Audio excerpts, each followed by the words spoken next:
You know, I know. Tonight is going to be a night where there's going to be a bunch of people just waiting for guys like me to sit here and talk shit about this show. Because they are stuck in the past. They can't get enough of the nostalgia that WWE seemingly just doesn't want to put behind them.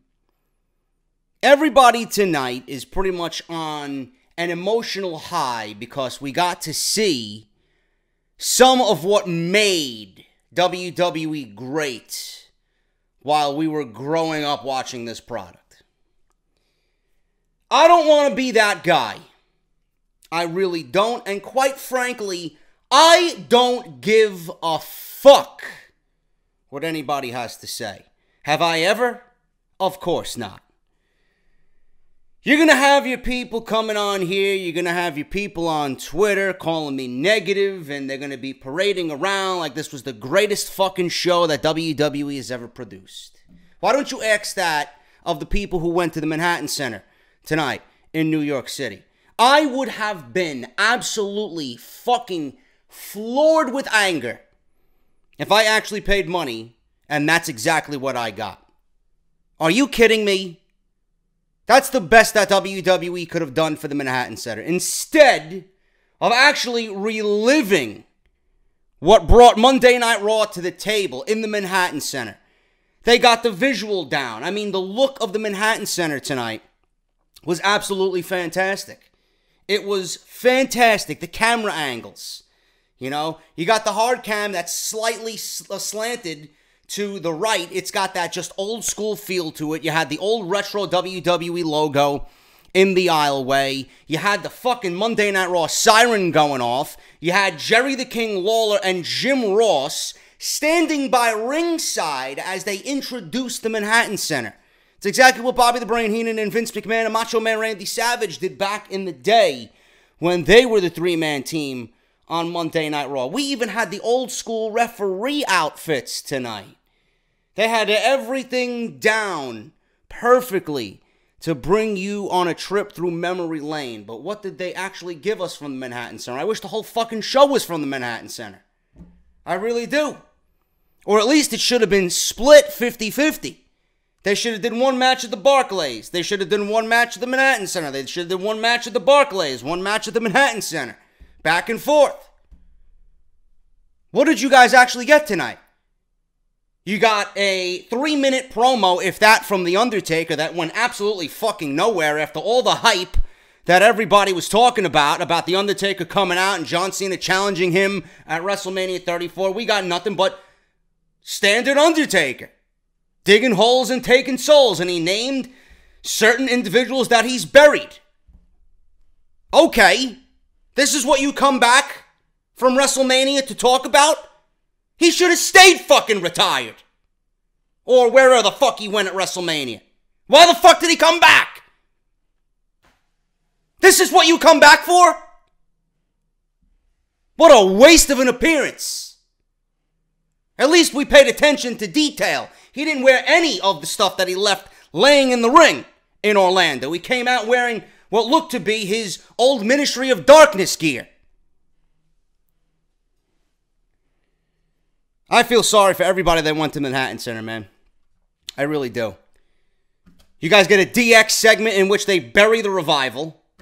I knew that was coming. We seen that coming a mile away. We got X-Pac looking bigger than fucking Billy Gunn. What the fuck happened to him? Holy shit. He ain't the smallest guy in the ring anymore, bro. Scott Hall's coming down to Razor Ramon music, but he's wearing his Wolfpack NWO gear. And then they cut to commercial during Scott Hall's entrance. The reason why we're watching is to watch these guys appear on the show, but you want to cut to commercial for one of the most beloved figures in WWE history? Are you serious? What a terrible commercial break that was. What else did you guys get at the Manhattan Center? Oh, that's right. A woken Matt Hardy Bray Wyatt storyline that I could give zero fucks about anymore. Bray Wyatt beats Matt Hardy. Wasn't this supposed to get woken Matt Hardy over? The fuck does Bray Wyatt need a win for? And the match was fucking terrible. That's all you guys got. That's all you guys got at the Manhattan Center, man. You guys got a DX rehab reunion. You guys got woken Matt Hardy losing in 3 minutes to Bray Wyatt. Jerry the King Lawler and Jim Ross falling asleep at ringside. Frank the fucking clown sitting at ringside, acting like a fucking goon. What'd you get?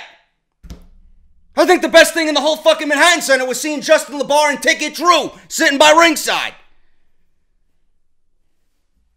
What a waste, man. $500 to $1,000 for tickets at the Manhattan Center. My God, I hope you guys have fucking well-paying jobs in the city. I wouldn't pay fucking 10 cents to go to that fucking venue. No, but I'm being negative though, right? Oh, JD, what about the nostalgia, man? I don't need aging, decrepit old men coming out doing the same old tired shtick that I could watch on the WWE Network when they're in their prime, when it was actually funny.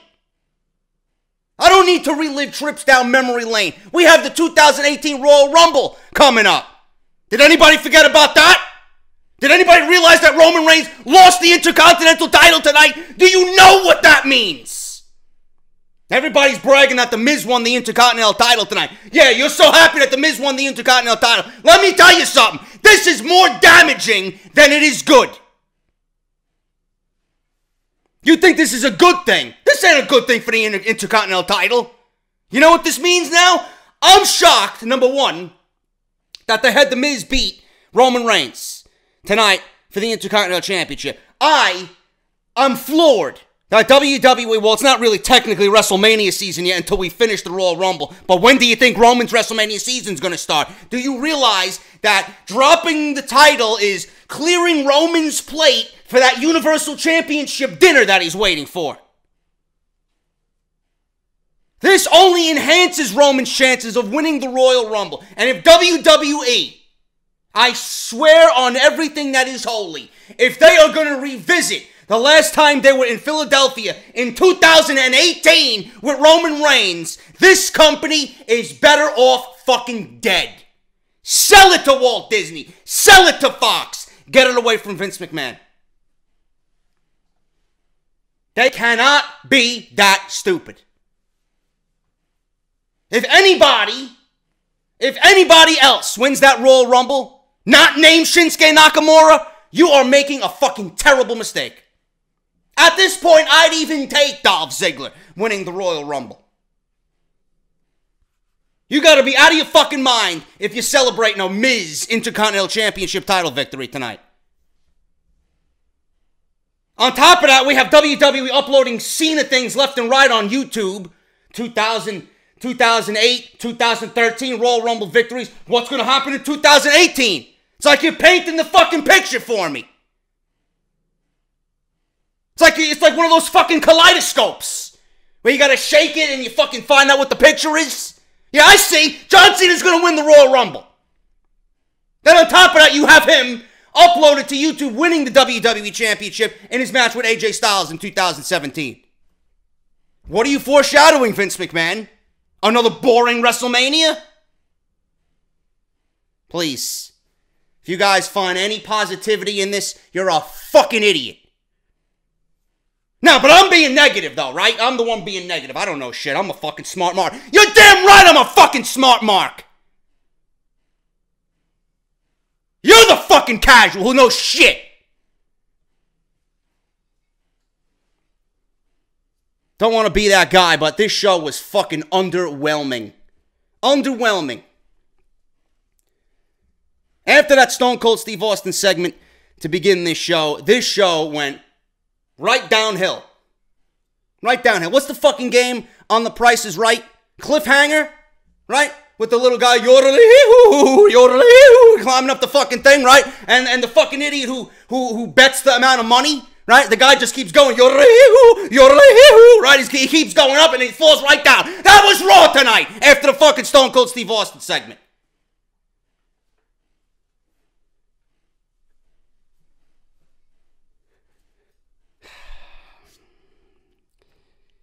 The reason why...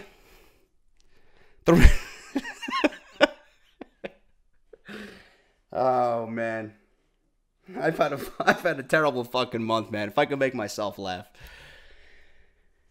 The reason why I'm so hard on everything is because WWE, they have a fucking blank canvas, right? They have a blank fucking canvas. And they have all this talent. And they have all the tools and the the paintbrushes and the paint. They got a wet canvas, blank. They got all this paint. They got all these tools, these paintbrushes and fucking everything else to paint a beautiful picture. And what are we doing? What are we doing every single week? SmackDown fucking sucks. Monday Night Raw fucking sucks on most weeks. It's too fucking long. Yet people are excited because they get to see Scott Hall fucking flicking a toothpick. They get excited because they're seeing X-Pac do a fucking DX chop. If your name is not Stone Cold Steve Austin, I don't give a shit. The Rock wasn't there. Undertaker barely did anything. I don't even know why the fuck he showed up. I don't even know why he risen from his casket. What did we get excited about? The Godfather didn't do anything? The whole thing with the Godfather is pimp and hose nationwide. You have the Godfather come on TV and show off his fucking wife? Where's the fucking 7 hoes traveling behind the Godfather? Where's the Godfather in the ring doing his catchphrase in Brooklyn? They would have loved that. How is this a reunion without Edge and Lita? That live sex celebration was one of the highest rated segments in the history of this fucking show after 25 years. Where the fuck was Lita and Edge? Apparently Edge had to be somewhere else. He was on business, apparently. But Lita wasn't there? The Rock wasn't there? Dwayne Johnson didn't want to fly in. What is he filming now? We couldn't get Hollywood Rock one last time? No, Monday Night Raw must not be too important to Dwayne Johnson. I don't fucking blame him. Hulk Hogan wasn't there, but Hulk Hogan really didn't have anything to do with Monday Night Raw. Really. He had some of his memorable moments on Monday Night Raw, but nothing like half the people that were there. It's nothing that we haven't seen before. APA playing poker and drinking beer. Ted DiBiase coming out and doing his laugh. Jeff Hardy was there. Jeff Hardy was there back. One of the most beloved guys in WWE. And he's not even on television. He's there playing poker.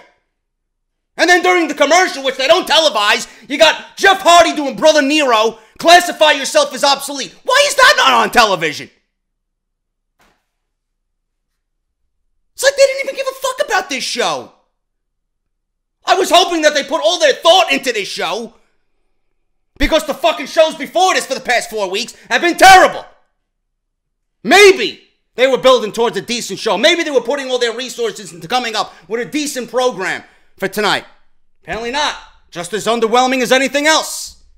It was a 3-hour nostalgia trip that was just covered up under a typical Monday Night Raw.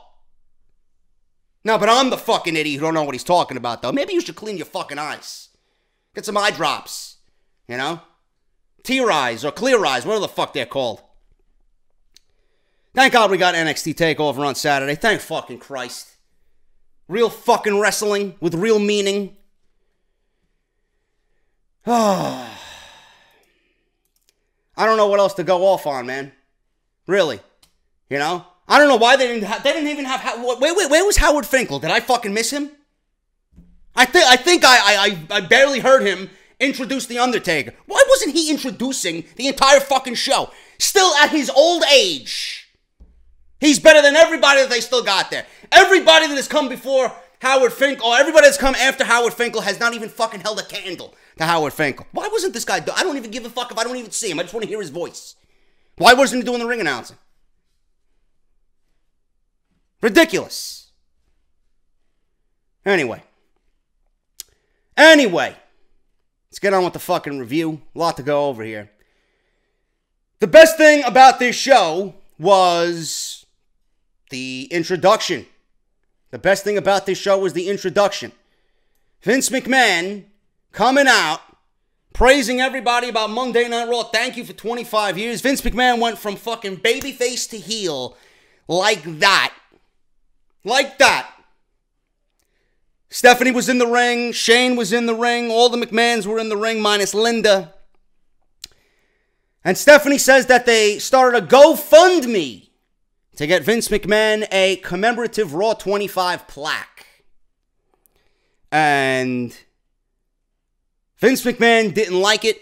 He belittled Brooklyn. He belittled the fans of WWE. This is what you get me after 25 years. And I'll let you guys listen to it because this was easily, by far, leagues better than anything on this show. Stone Cold Steve Austin has something to say for Vince McMahon because Vince McMahon thinks he was the sole reason that Monday Night Raw has lasted 25 years. Like I said, Stone Cold Steve Austin has something else in mind for Mr. Vince McMahon. We have a surprise for you. We got you a little something.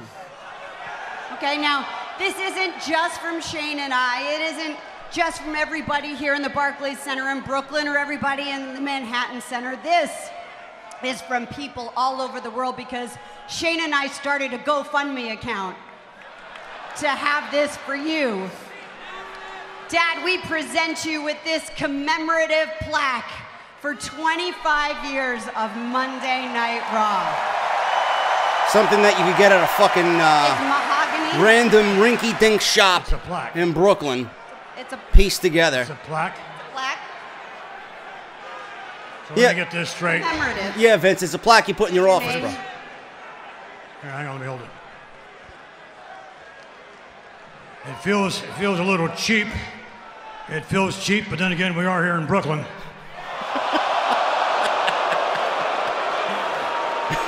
Give me a plaque after all I've done for you for 25 years, and you give me, wow, you give me a plaque.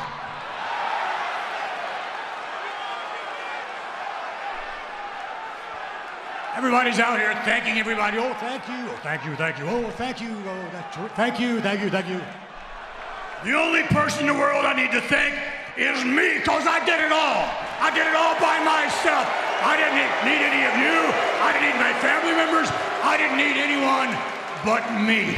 Ken, I don't know if you guys noticed, but I'm watching this back, and I noticed when I was watching live tonight, what is with Vince McMahon's eyes?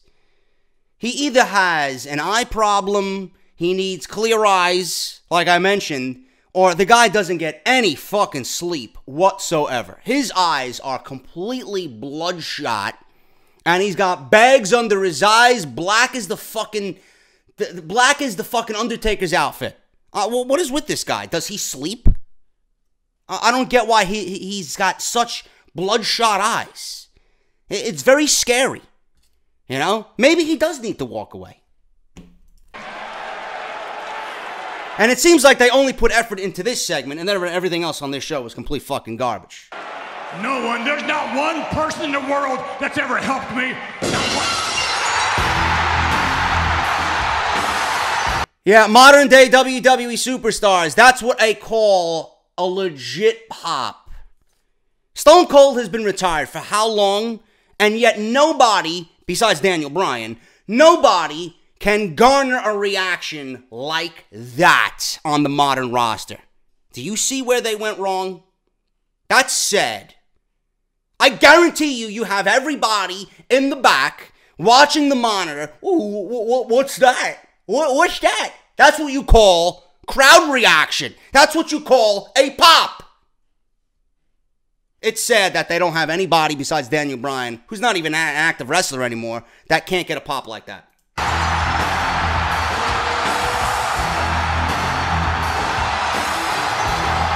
And he looks great. I see the look in your eye.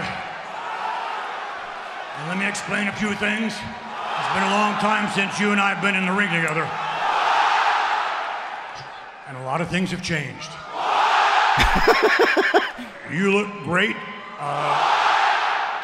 But obviously, Mother Nature has not been too kind to me.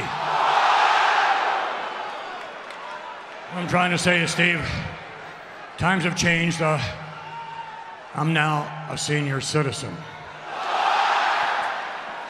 But I'm a senior citizen, but Shane's in his prime. He sacrifices Shane to Stone Cold.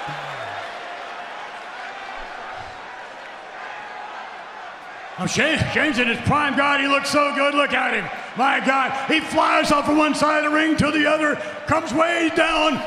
Yeah. Shane's in his prime.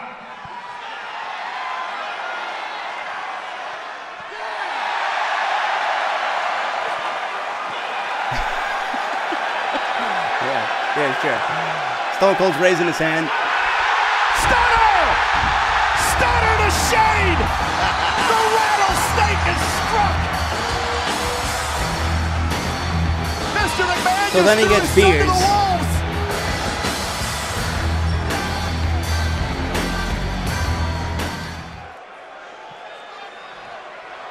Here we go.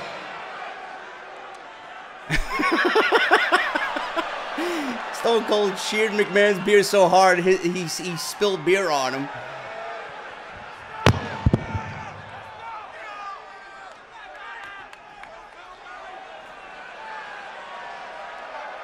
And then Vince took a sip, barely. That was nice. Stone Cold spilling his beer on Vince's jacket. Gotta be a fucking $4,000 suit. For 25 years too cold. And then he dumps beer, and then Vince dumps beer on Shane. Heals all wounds.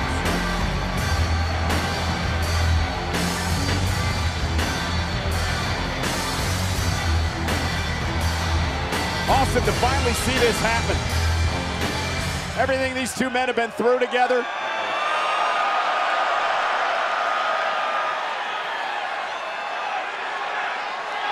So the music stops. Vince wonders why the music stops. He turns around, he sees Stone Cold staring at him.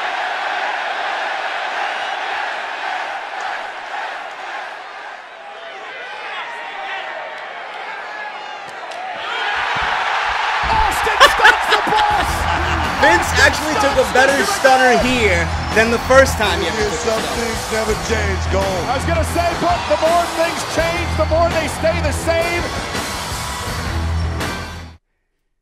That was a great segment. That I'll give them. That was a great segment. It really honestly did bring back a lot of memories for Monday Night Raw, to hear the music, to just see Stone Cold in the ring, to hear everybody just go crazy for him.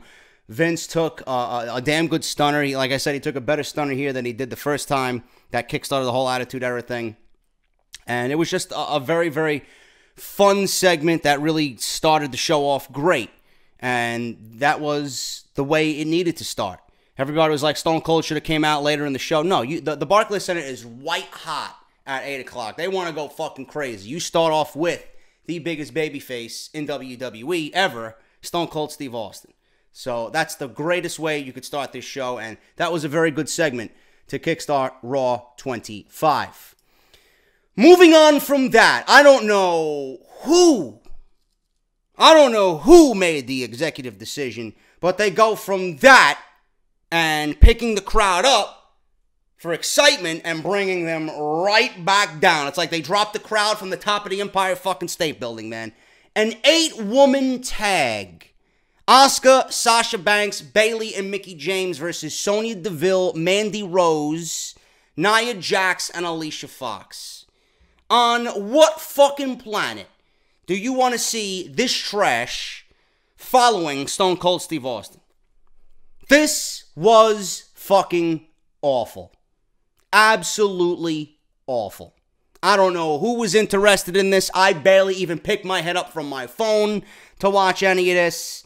Sasha Banks, Asuka, Bayley, and Mickie James won the match. Asuka tags in. Mickie was arguing. Banks ends up dropping Fox in the ring with a backstabber, and then the Banks statement. There you go. Do I need to talk about anything else that happened in the match? No. Why? Because you don't fucking care. That's why. The best thing about this match is what happened after. We finally got something that resembles every woman for themselves. Asuka is the only one out of all these weeks of Royal Rumble women's first time ever, blah, blah, blah. Asuka was the only one with a fucking brain to realize, well, you got me teaming with these women. I don't fucking like these women. I'm going to be tossing these women over the top rope on Sunday night. So after the match, everybody's in the ring. Asuka turns, dumps Mickey over the top rope, fights off Banks and Bayley. She sends Bayley over the top rope. Asuka and Banks go at it. Asuka gets control and throws Sasha Banks over the top rope. Asuka's music hits. She's dancing in the ring. Seemed like the women went over the top rope pretty decently. So at least we have something that could rest our minds for Sunday night. It looks like the women, or at least some of the women, they might have been practicing it beforehand, but it looks like some of the women, some of the more notable women in the match, know how to go over the top rope. WWE is hyping up, Nia Jax is the odds-on favorite because she's the biggest. When has the biggest man in the Royal Rumble ever become the odds-on favorite? Or the biggest athlete in a Royal Rumble become the odds-on favorite? So for them highlighting that Nia Jax is the odds-on favorite means she's not the odds-on favorite. Nia Jax is not winning this match. If Asuka does not win this match, then it's a complete waste of everybody's time. So Asuka, the only one with a brain here. Every woman for himself for the first time since the announcement has been made. Finally. But did we care? No. Asuka should have did that to prevent us from watching the match. Should have started before the bell rang and saved us fucking 10 minutes of misery. Raw General Manager Kurt Angle is backstage with a referee. He can't afford having chaos with Kane, Braun Strowman, and Brock Lesnar in the same ring tonight. Jonathan Coachman comes in. Good seeing the coach as always. He talks to Kurt Angle. Harvey Wimpleman comes in. Blast from the past. He's there with the Brooklyn Brawler who's smoking a cigar. Teddy Long comes in. He starts dancing. Teddy Long, player. And Bruce Pritchard comes in playing Brother Love. I love you, Brother Love. He didn't really do much. I expected Brother Love to come out and do something with The Undertaker maybe. But he was there. No Conrad Thompson. Boogeyman came out.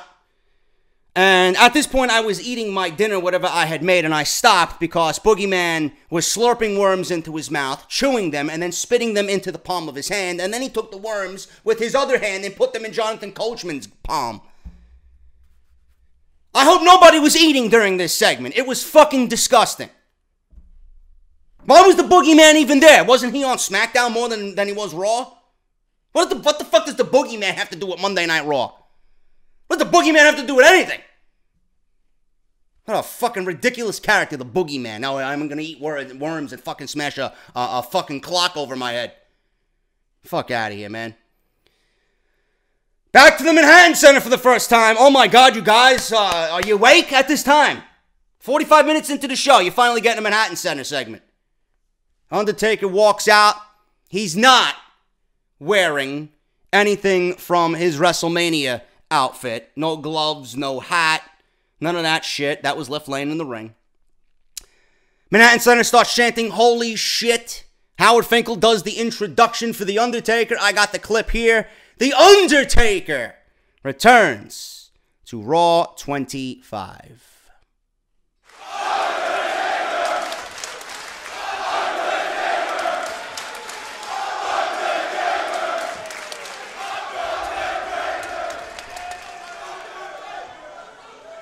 They should honestly have Raw in the Manhattan Center once a year. Really. I mean, boost the ticket prices. Put on a decent show. I love the intimate atmosphere, Just have an old school Raw every year. As a way to throw back. I don't know why they wouldn't do that. They even have the Ico Pro. They have the Ico Pro. Man, they got everything covered. And they did nothing for this venue all night. They got the Ico Pro banner up. They got the old Monday Night Raw logo up. They got the ring apron up. Everything. It looked great.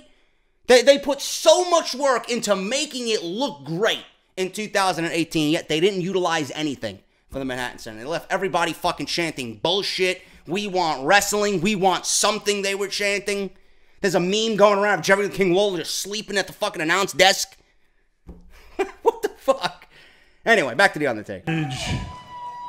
Began on this sacred ground of evil 25 years ago.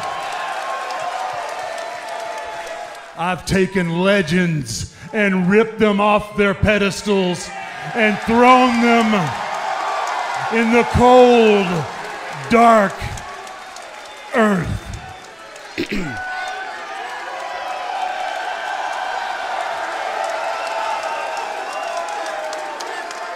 Stone Cold answered to the Reaper. Mick Foley answered to the Reaper. Who was The Undertaker's greatest rival, by the way?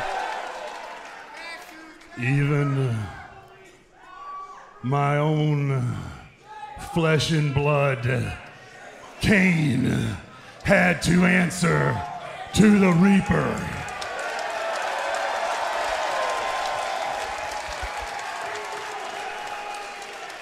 They all tried. They all failed.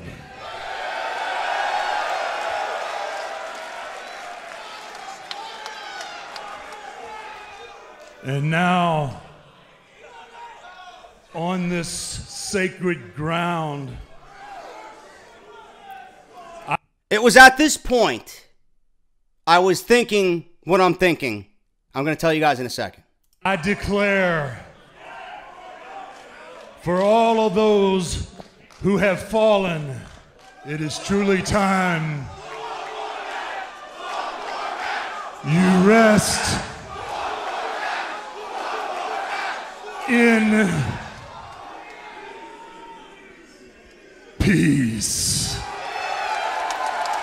I don't know what that promo was about, but I cannot be the only one to think that was a retirement speech for The Undertaker. Now, if they wanted to do something more with The Undertaker tonight, they should have done it. They would have done it. But they had The Undertaker come out and mention Stone Cold, Mick Foley, Kane, some of his greatest rivals, right? And then they had him come out and say, tonight, on these sacred grounds, I finally take all those souls and tell them that they could finally rest in peace. That didn't really signify The Undertaker's coming back. That didn't signify The Undertaker's going to have another match at WrestleMania. To me, if that was The Undertaker walking away, so be it. So be it. I doubt it, because there's money going to be left on the table, and you know Vince McMahon wants him to come back. All the rumors, Undertaker looks great. People saying he looks great. He's in the best shape of his life, blah, blah, blah. Same shit we hear every year. He did look good. I know we say it all the time, but The Undertaker did look good tonight. But it certainly sounded like a retirement speech from The Undertaker. And if that's a retirement speech, I'm telling you, as The Undertaker's my favorite WWE superstar of all time. I'm okay with that. I'm happy with that. I don't want to see him back at WrestleMania. There's no need for him to be at WrestleMania. Why would anybody want to see Undertaker at WrestleMania after what we've seen last year?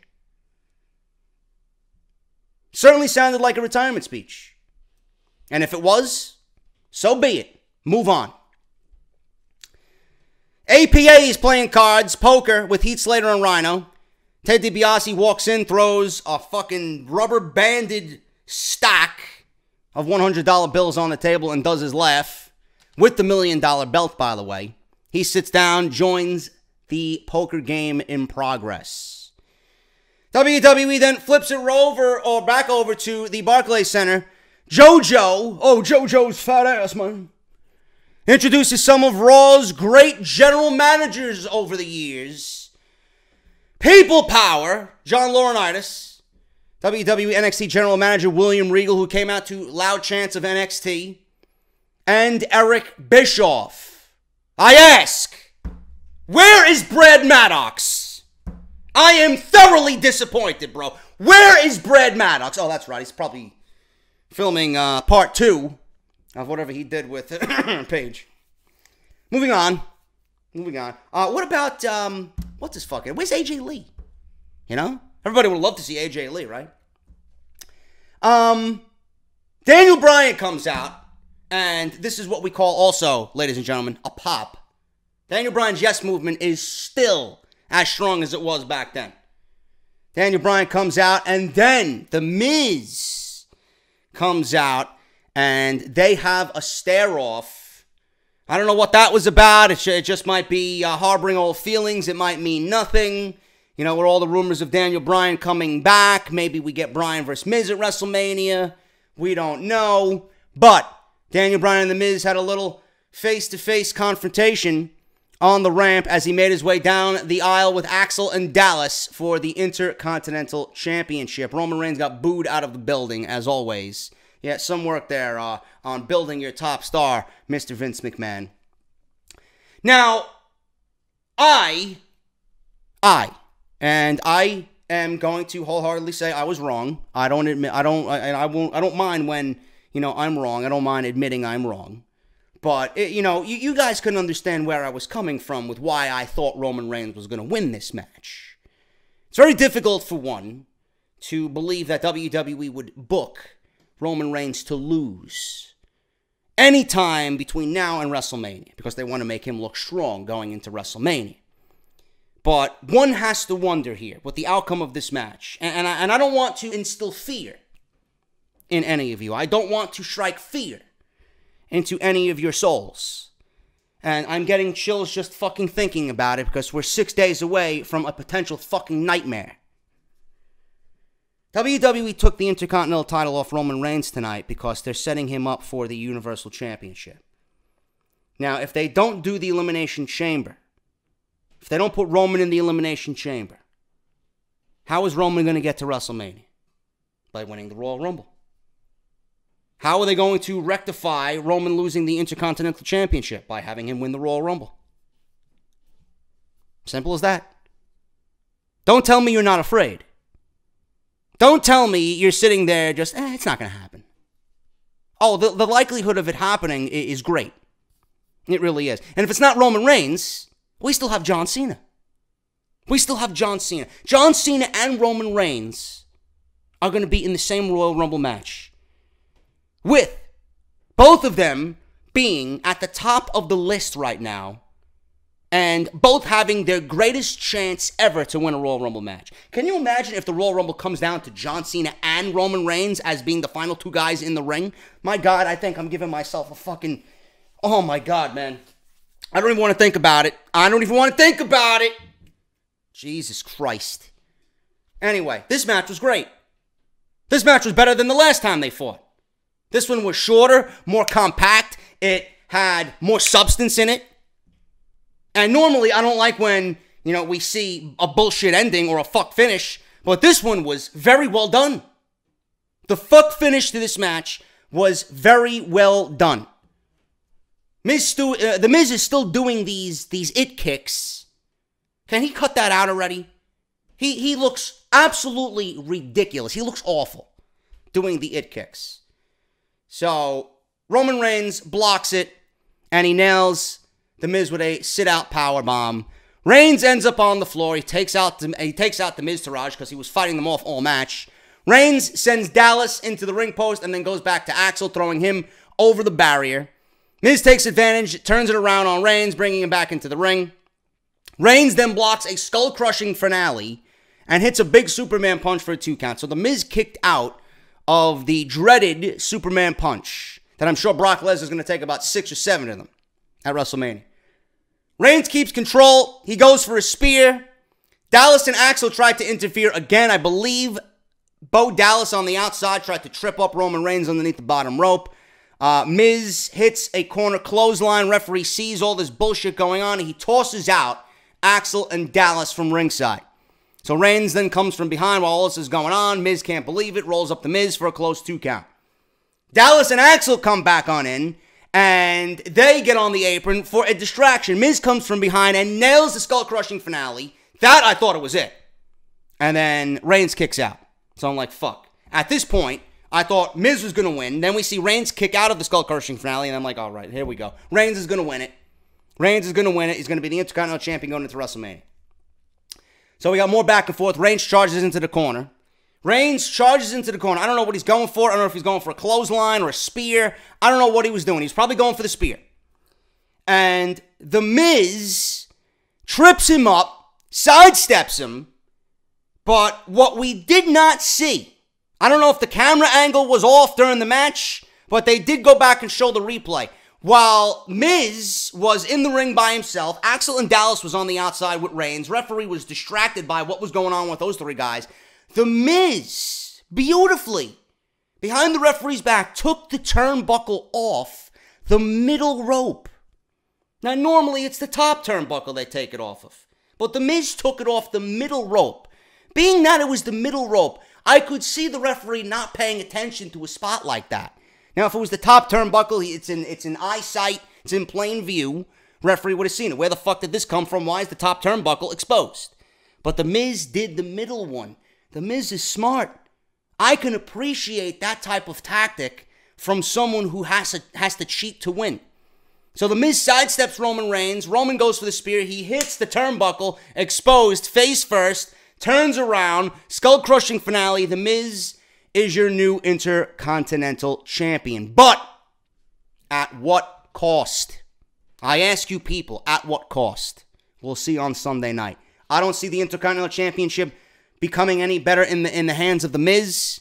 Roman didn't do anything for it. The Miz isn't going to do anything for it. All this means is either A, we get a rematch at the Royal Rumble for the Intercontinental Championship due to the shenanigans of The Miz here, or B, we don't get an Intercontinental Championship match. Both men are in the Royal Rumble. Reigns gets his revenge by eliminating The Miz in the Royal Rumble, and then Reigns goes on to win the Royal Rumble. Pick your poison. MVP, Jeff Hardy, and the Usos have now joined the poker game, headlined by APA. Who cares? Christian is in the ring for an edition of the Peep Show. He made his entrance during commercial. I always enjoyed Christian's entrance, but we get him barely after a commercial break. His guests on the Peep Show are Raw Tag Team Champions Seth Rollins and Jason Jordan. My God, was Jason Jordan booed out of the building. You know, it's not really, a show in which we hate Jason Jordan every week, you know. I'm actually warming up to Jason Jordan. You know, before it was go away Heat with Jason Jordan because the guy was just very vanilla. He wasn't really in anything. He was just out there. You know, he had some decent matches with Roman Reigns and John Cena. But now Jason Jordan's coming into his own, but the fans legitimately just don't like him. You know, because of the way he acts. He's developing some sort of character on television now. It's not go away Heat for Jason Jordan. It's, you fucking suck. I don't like you. You don't belong next to Seth Rollins. You know? Get the fuck out of here. You know? It's not go away Heat where we don't want him on our television. People just don't like him. They don't like his character. He's overly annoying. And he's playing that pompous, I'm better than everybody, you know, character real well. And people are gravitating towards that. And they're giving him a genuine reaction. I can appreciate that. A lot of people want me to put Jason Jordan on a t-shirt. I'm not putting Jason Jordan on a t-shirt. I'm actually enjoying Jason Jordan's shtick right now. Rollins starts talking about whatever, you know, the tag team titles or whatever the fuck they got going on at the Royal Rumble. Jordan cuts him off. Fans start to boo, and every time he tries to speak, the fans are booing. So Angle is mentioned here, and you know he wants everybody to give it up for his dad, Kurt Angle.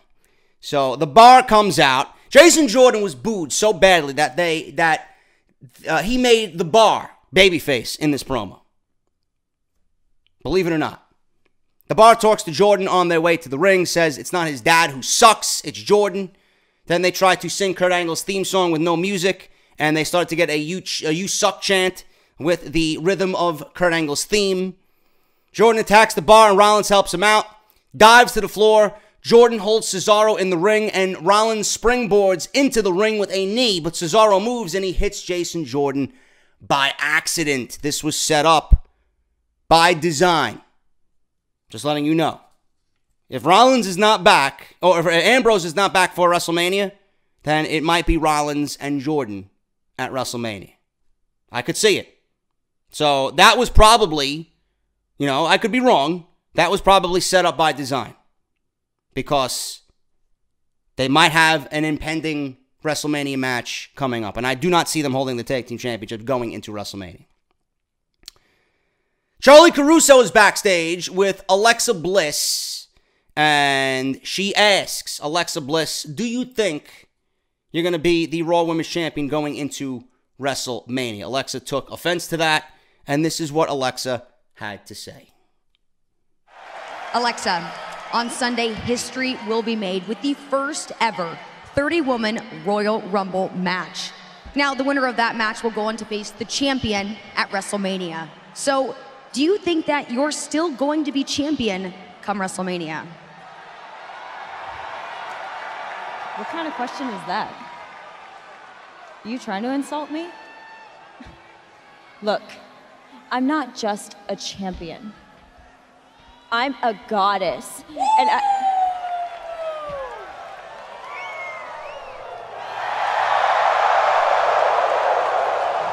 The only reason you're the Raw Women's Champion is because I'm on SmackDown Live. And I highly doubt you'll still be the champ at WrestleMania. You don't have the size, the speed, the pedigree. And to paraphrase my father, to be the woman, you gotta beat the woman. And if you don't believe me, how about you ask him yourself? You are lovely, and you may be the champion tonight, but this young lady will be the champion tonight, tomorrow night, next week, WrestleMania, the Monday after WrestleMania. As a matter of fact, she'll be the champion until she decides to hang her robe up. Woo! Flair looking good, man.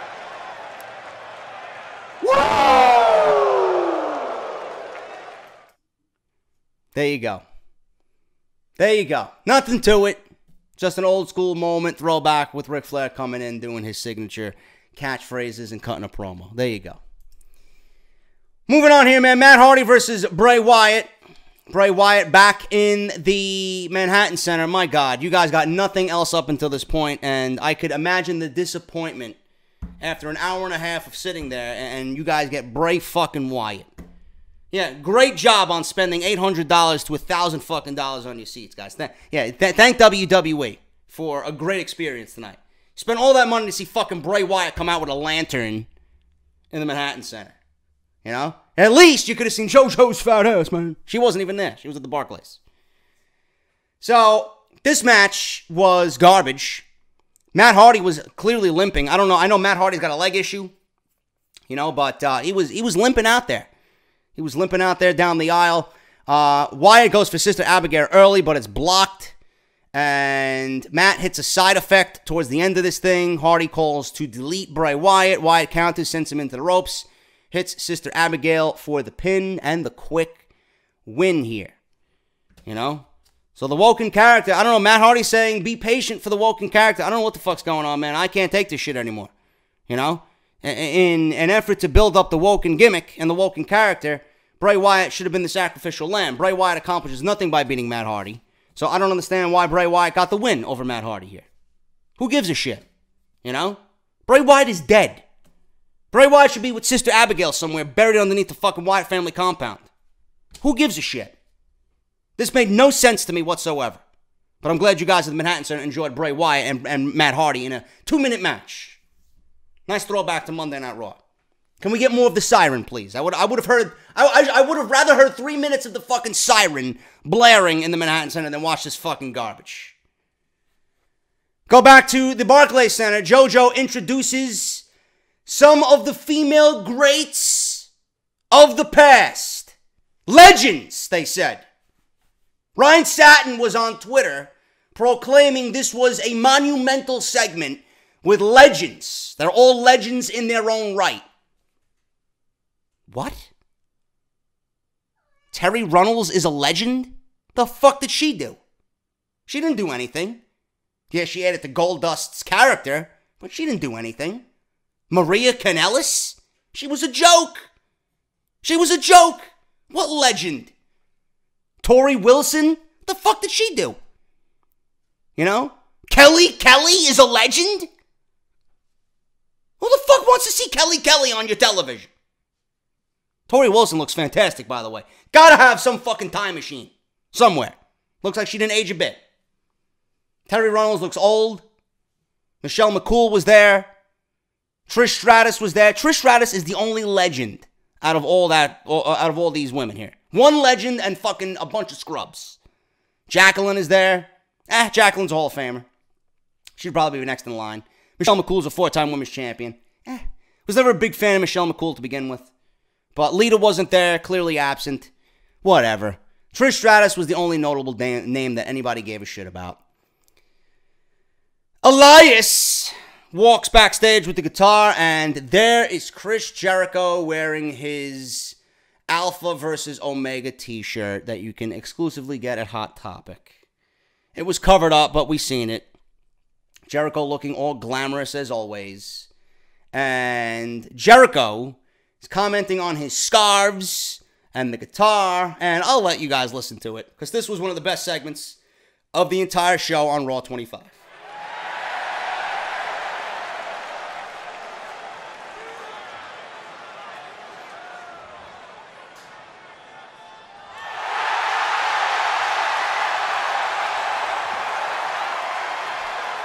Jericho is so over now because of that Omega match. He's more over now than he was in his last WWE run.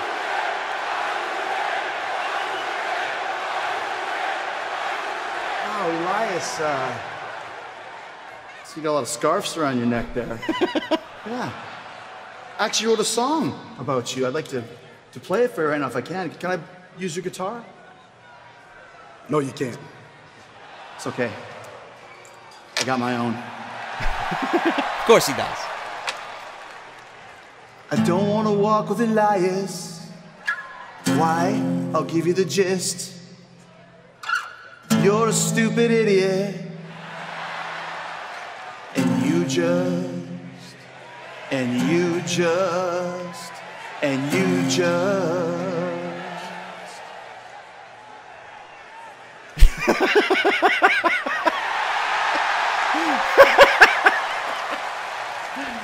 You just made the list. I got you, right? You thought you were going to be... Right? I'm just kidding. No, I'm not. You just made the list! And your stupid scarves, too. That was it for Jericho, man. That was it. 1 minute and 45 seconds, and Jericho appeared on Monday Night Raw. He didn't do anything, you know? And only if Naito came out and attacked Chris Jericho on Monday Night Raw. That would have been great. Moving on here. Let's get through this fucking review, man. I don't even want to be sitting here anymore. Cena comes out to a deafening reaction. John Cena sucks. Elias is interrupted. He points out Jimmy Fallon in the crowd. Elias tells Cena to shut his damn mouth because nobody wants to hear him. I believe there was a beach ball being thrown around, and the Brooklyn crowd, the Brooklyn faithful, started calling the security guard an asshole. So beach ball mania tried to run wild again. They put a stop to that very early, but Cena kind of ruined it for everybody because he pinpointed where the ball was, and then obviously security took care of that. Elias came in, told Cena to shut his damn mouth. They came here to hear Elias, but Cena ruined it. Cena mocks Elias and tells him to do something about it. He throws the mic down, takes off his shirt. Cena stands with his arms out. Elias says, "That's not how it works, John." Elias doesn't take orders from Cena or the scumbags in Brooklyn. I like that line. Fans start booing. Elias goes to leave the ring, but he stops and turns to Cena. Cena ducks and does his five-knuckle shuffle, the 5 moves of doom. Goes for an attitude adjustment. Elias blocks it, slides behind John Cena, gives him a low blow in the middle of the ring. Elias goes back outside, gets his guitar, and smashes the guitar over John Cena's back. Everybody starts chanting, yes. Now, Elias, I would have took the microphone, and I would have added insult to injury. If I was Elias, I would have took the microphone and says, "John, the Royal Rumble and your 17th title reign runs through me." That's what I would have said if I was Elias. Looks like Elias is taking the spot of Samoa Joe here. Looks like Elias is taking the spot of Samoa Joe. Samoa Joe called out John Cena just a couple of weeks ago, saying that he will be the first elimination for Samoa Joe in the Royal Rumble.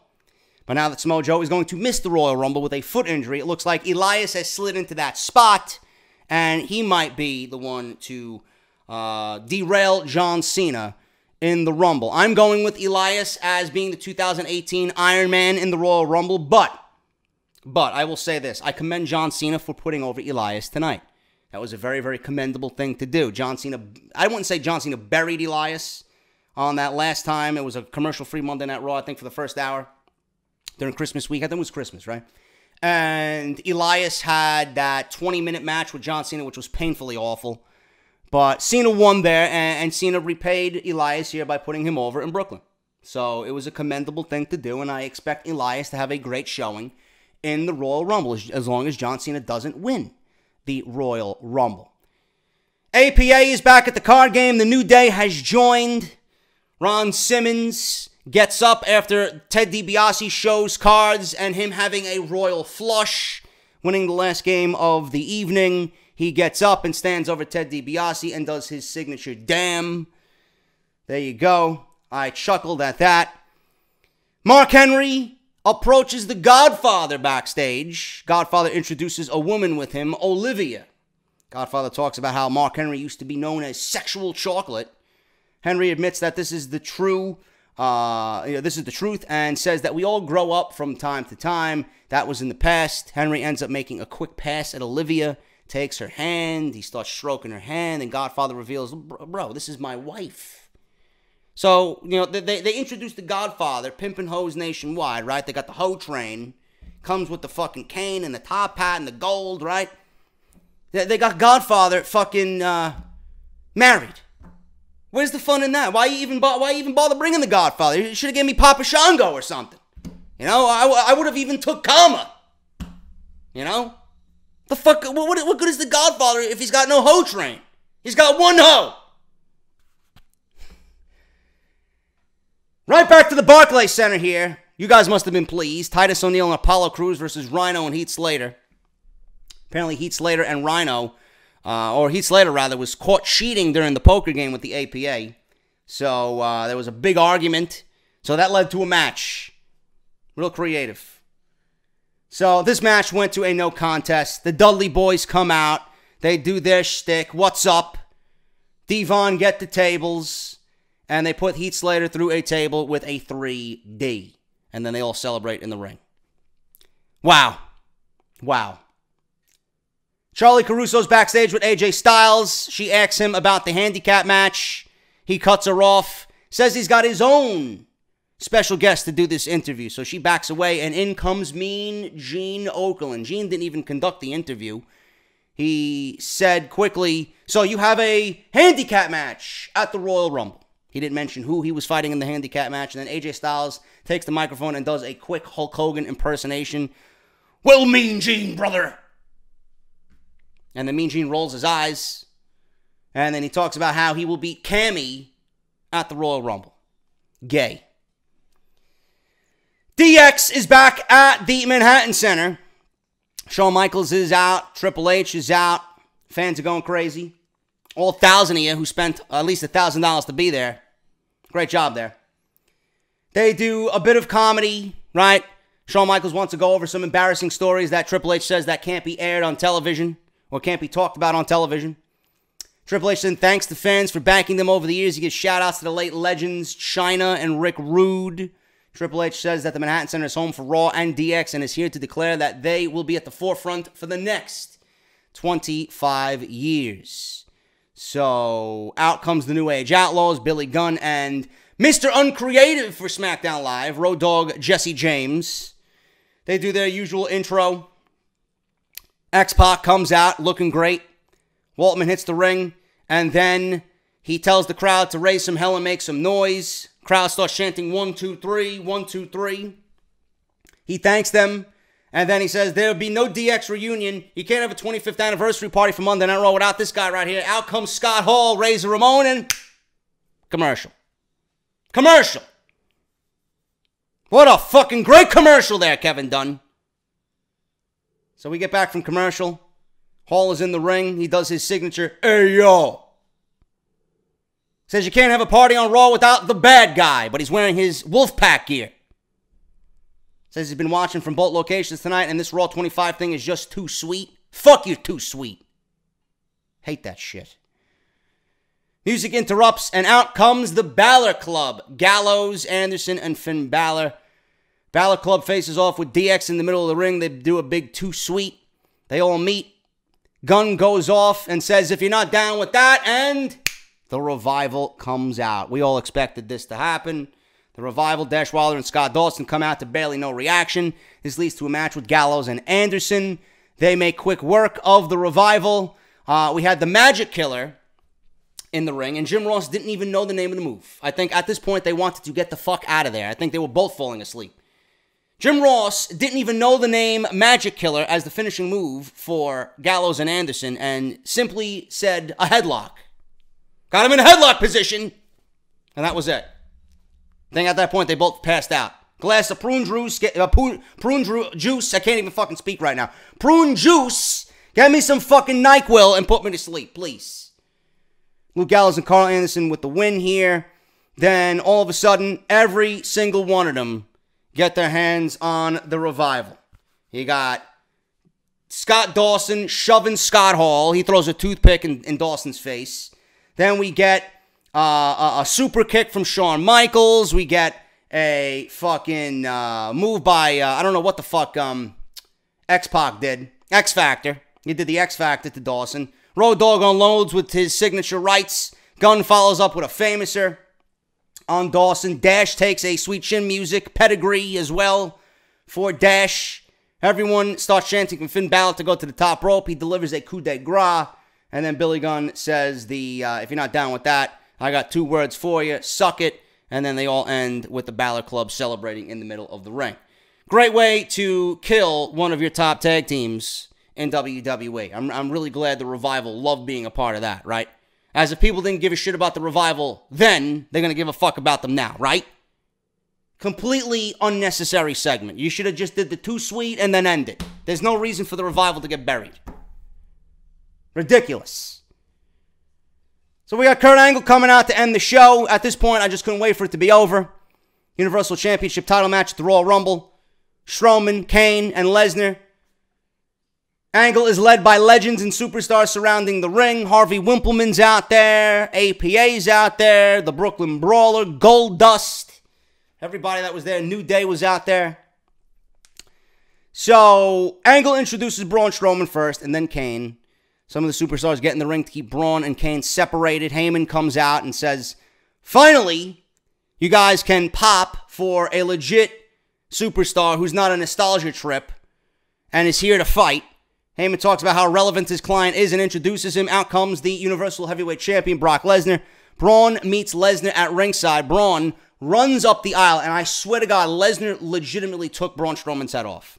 You heard the smack of that clothesline clear as day on Braun Strowman, man. I thought Strowman was out. Lesnar enters the ring, hits Kane with an F5, and Kane sells the F5 in a god-awful manner, man. What a terrible-looking F5 on Kane. But you guys are glad he's in the main event of the Royal Rumble, all right? Yeah, sure. Braun ends up launching Lesnar into a barrier at ringside. Kane is also down on the floor. Braun clears the announce table, and he slams, full head of steam, Brock Lesnar, running power slam on Lesnar through the announce table. Braun yells and stands over Lesnar as the music hits. Braun returns to the ring and stands tall while Lesnar rolls around in pain on the outside through the table rubble. So that was that. Kane and Lesnar are both down on the outside. They're really making you believe Braun Strowman's going to win this match. If you have a brain in your head, it could be the size of a fucking pea. Braun Strowman's not winning this match. You have to be an absolute delusional fool if you think Braun Strowman is winning this match. This is just WWE's way to cover up that Braun Strowman is going to lose. He's not really going to take the pinfall. That's what Kane is there for. But Brock Lesnar's going to retain the Universal Championship. I mean, what do you expect? You think WWE's going to abandon their plans for the Universal Championship match? Give me a break. Lesnar's going to win. This is nothing but a cover-up to make Braun Strowman look dominant after what he did 2 weeks ago, last week, now this week. That's all it is. It's nothing but a cover-up. That's why Monday Night Raw and Raw 25 went off the air. Underwhelming at best. Nothing but a big nostalgia trip that did nothing for me at all because I want to see what WWE does in 2018. I'm not here to revisit memory lane. But I will say this. You know, Monday Night Raw has been a part of my childhood for many, many years. I remember back in the day where my parents wouldn't even allow me to watch Monday Night Raw back in 1993 because they didn't want me to stay up to, I don't know whether it was till 11 or 10. They didn't want me to stay up that late because I had school the next morning. And they, you know, we didn't have, DVRs back in the day. It was either, tape it on VHS and watch it the next day, which sometimes they did, sometimes they did not. I didn't get to watch Monday Night Raw every week.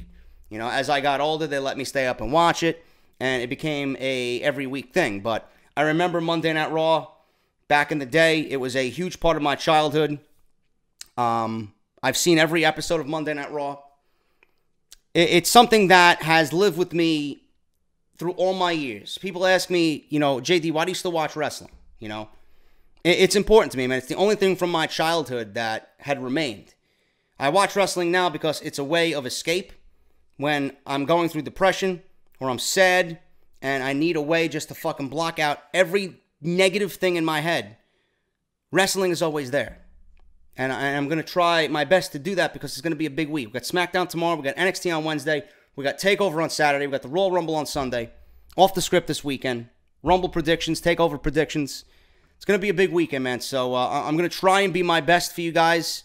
I pulled whatever I had in me to give you guys an entertaining review.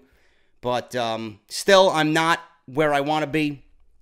Not really a good week. Not really a good month at all. But Monday Night Raw did bring me back down a trip through memory lane.